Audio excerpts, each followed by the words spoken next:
hunt us, but they don't eat us. By who? That's programming. In the future, sinkholes appear across every country without warning. From these sinkholes emerge mysterious apex predators known as reapers. Scientists believe the reapers may have been hibernating for thousands of years before their emergence. Major cities deploy their military forces to counter the reapers, but bullets only slow the creatures down. The reapers kill humans indiscriminately, sparing only those living in high-altitude towns above 8,000 feet. Authorities order survivors to climb to villages above this elevation if they want to stay alive. After 3 horrifying years, only people living above 8,000 feet manage to survive. Nature and wildlife seem to be recovering. One day, a young boy named Hunter descends beyond the safe altitude, hoping to see other settlements through his binoculars. But soon he hears a reaper approaching and quickly runs back toward the safe zone. Hunter barely makes it to the marked line, and the reaper retreats to where it came from. Next, Hunter returns to his community, Lost Gulch Refuge, which has only 193 residents. His father, Will, is shocked to learn about his son's risky adventure and reminds him that his lungs are very weak. Hunter always sleeps with an oxygen machine, and his lungs could have given out while he was running. But all Hunter wanted was to see other kids.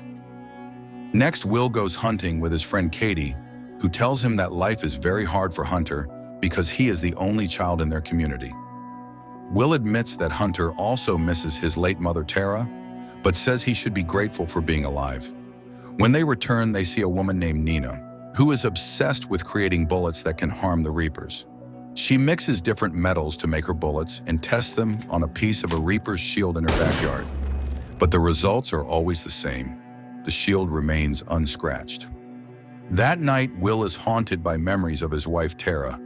He wakes up suddenly and finds Hunter struggling to breathe. He quickly replaces the oxygen filter on Hunter's machine, and Hunter is able to breathe again. The next day, Will goes to the pawn shop to get the last piece of mac and cheese for Hunter's birthday. At night, Hunter is thrilled to see his favorite food, and they celebrate together. Then, Hunter asks his father why he doesn't use the radio anymore to talk to other villages. Will explains that they've agreed to use flags for communication to conserve electricity. Then Will tells his son that he will be out of town for a while because Hunter has run out of air filters. After Hunter falls asleep, Will studies a map to find a safe route to the nearest hospital. He is interrupted by the sound of Hunter's machine beeping. Realizing that Hunter has used his last filter, Will quickly gives him a shot to help him breathe. Later, Will visits Nina and tells her he plans to head to the nearby city. He explains that he has found a safe route to get there, but Nina warns him it is too dangerous. He tries to convince her to come with him, knowing that Nina has been trying to reach her lab in the city because she believes she has discovered a way to kill the reapers. Will mentions they could use a mine as a safer path, but Nina refuses. That night, Nina has flashbacks of the day Will's wife, Tara, was killed by the reapers. In the morning, Will goes to buy weapons from the gun shop, and Katie informs him she is coming along. Surprisingly, Nina also decides to join, but tries to talk Katie out of it, warning her that she has never seen a reaper and might panic. Katie ignores Nina's warning and insists on going. Before leaving, Will says goodbye to Hunter and promises to come back. Later, the trio begins their journey, using Nina's special compass that detects reapers within half a mile. They descend below the safe zone and come across an abandoned military vehicle, where Will finds a grenade launcher. Soon after, Nina and Katie get into an argument as they struggle to get along. Will steps in to calm them down.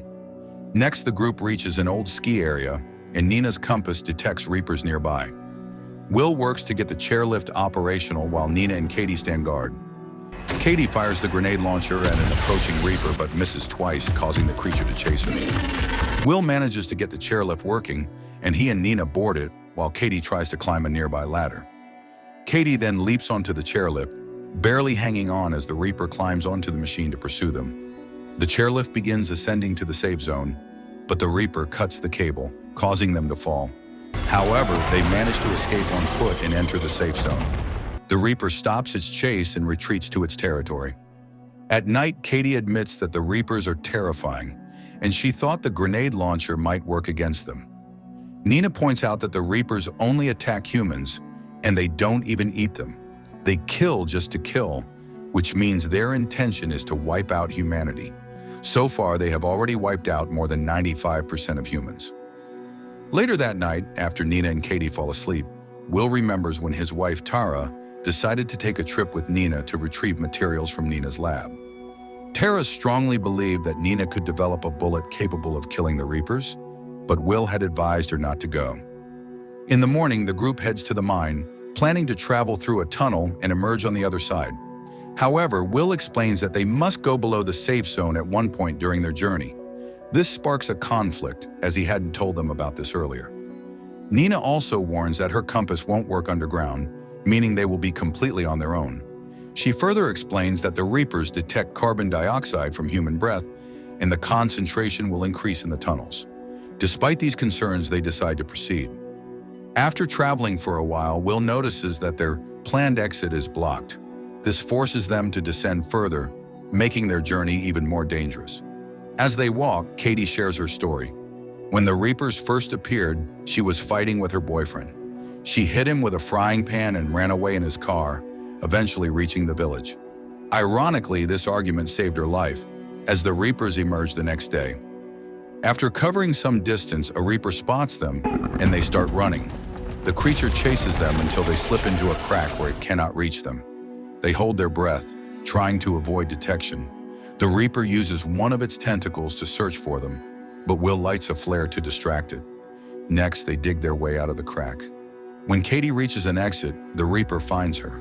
It strikes her with its tentacle and drags her away despite Will's desperate attempts to save her. Heartbroken, Will and Nina must continue. Eventually, they find a ladder and climb it to make their escape. The duo continues their journey and finds a car that is still intact. At night, Will feels guilty for dragging Katie into the mines, but Nina reminds him that they need to make her sacrifice worthwhile by completing their mission. Then Will asks her what's in her lab. She explains that it contains magnesium, which she can use to penetrate the Reaper's impenetrable shields and kill them through internal combustion. Hearing this, Will mocks her science, calling it a magic bullet, but Nina defends her work, reminding him that Tara believed in her. Will reminds her that not listening to him is what got Tara killed. In the morning, they take the car and leave the safe zone, heading to the city. Once they arrive, they waste no time and head to the hospital.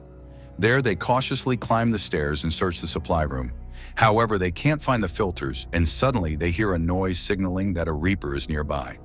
They move to another room, where they finally find the filters. Will quickly packs them into his bag, and they prepare to leave, but the Reaper chases them through the building. Its sharp tentacles pierce through the walls, making it difficult to dodge.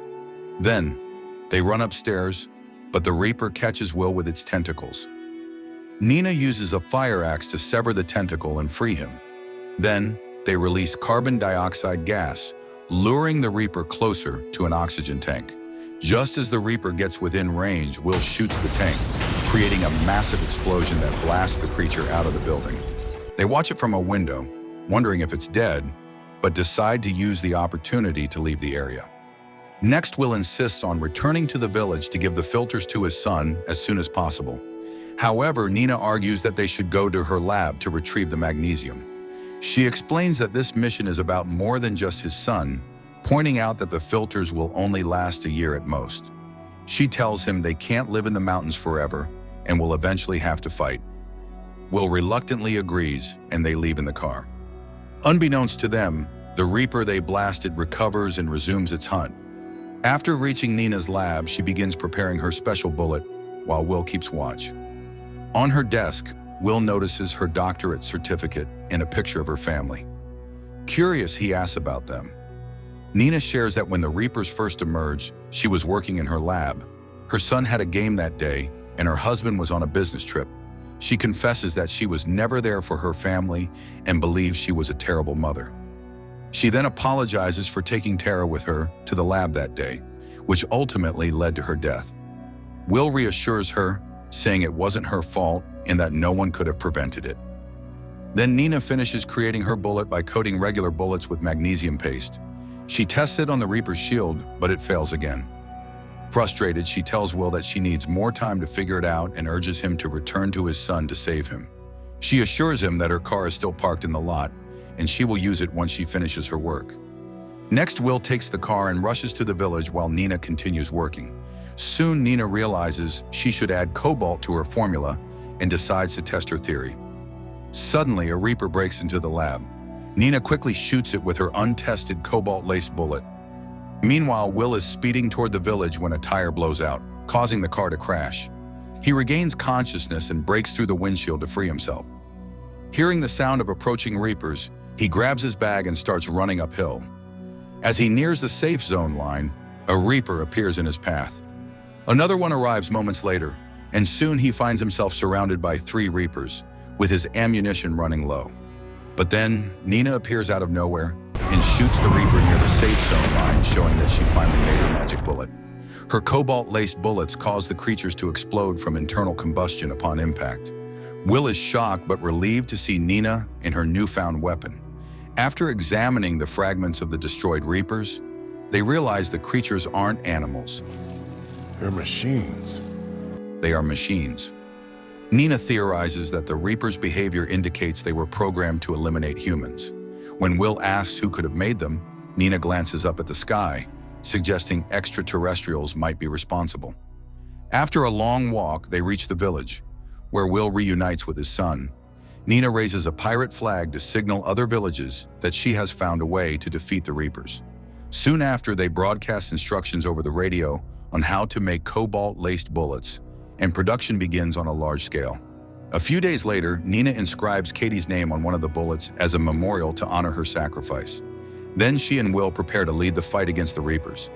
For the first time, humans descend below the safe zone with the intent to destroy their enemy. They celebrate every explosion like a firework, fueled by revenge and the desire to reclaim their planet. Word spreads across the globe, and humanity begins to make the world safe again. But after some time, Will and Nina use their telescope and see 3 bright objects entering Earth's orbit. This signals that whoever sent the Reapers has returned to finish what they started. The end. Thank you for watching. Be sure to like our channel and subscribe if you enjoy content like this. Also, let us know what movie you would love us to recap for you.